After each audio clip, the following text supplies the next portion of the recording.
ನಟಿ ರಮ್ಯಾಗೆ ಅಶ್ಲೀಲ ಕಮೆಂಟ್ ವಿಚಾರ. ರಮ್ಯಾ ದೂರಿನ ಅನ್ವಯ 43 ಖಾತೆಗಳ ವಿರುದ್ಧ ಎಫ್ಐಆರ್ ಅನ್ನು ದಾಖಲಿಸಲಾಗಿದೆ. ಸೈಬರ್ ಕ್ರೈಮ್ ಠಾಣೆಯಲ್ಲಿ ಎಫ್ಐಆರ್ ಅನ್ನು ದಾಖಲಿಸಲಾಗಿದೆ. ಪ್ರಮೋದ್ ಗೌಡ ಅನ್ನೋ ಅಕೌಂಟ್ ಸೇರಿ 43 ಅಕೌಂಟ್.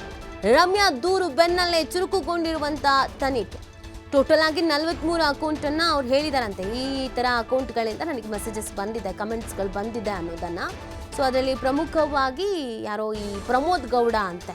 ಸೊ ಆತನ ಅಕೌಂಟು ಸೇರಿ 43 ಅಕೌಂಟ್ಗಳನ್ನು ರಮ್ಯಾ ತಮ್ಮ ದೂರಿನಲ್ಲಿ ಉಲ್ಲೇಖಿಸಿದ್ದಾರೆ. ಯಾರ್ಯಾರು ಕಮೆಂಟ್ಸ್ಗಳನ್ನು ಹಾಕಿದ್ರು ಪುಕ್ಷಟ್ಟೆ, ಏನು ಮಾಡ್ಕೊಳ್ಳಲ್ಲ, ಏನೋ ಒಂದು ಮೊಬೈಲಲ್ಲಿ ತಾನೆ. ಕೆಲವರು ಅರ್ಧಕ್ಕರ್ಧ ಅವ್ರ ಪ್ರೊಫೈಲ್ ಪಿಕ್ಕೂ ಹಾಕಿರಲ್ಲ, ಯಾರ್ದೋ ಬೇರೆಯವ್ರದ್ದು ಕಂಡೋರ್ದು ಎಲ್ಲ ಹಾಕಿರ್ತಾರೆ.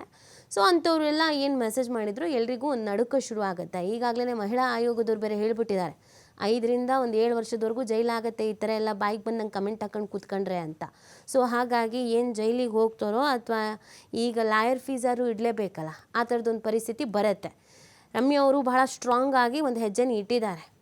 ನನಗೆ ಮಾತ್ರ ಅಲ್ಲ, ಬೇರೆಯವರ ಹೆಂಡತಿ ಮಕ್ಕಳಿಗೂ ಕಮೆಂಟ್ ಹಾಕಿರೋದನ್ನು ನೋಡಿದ್ದೀನಿ.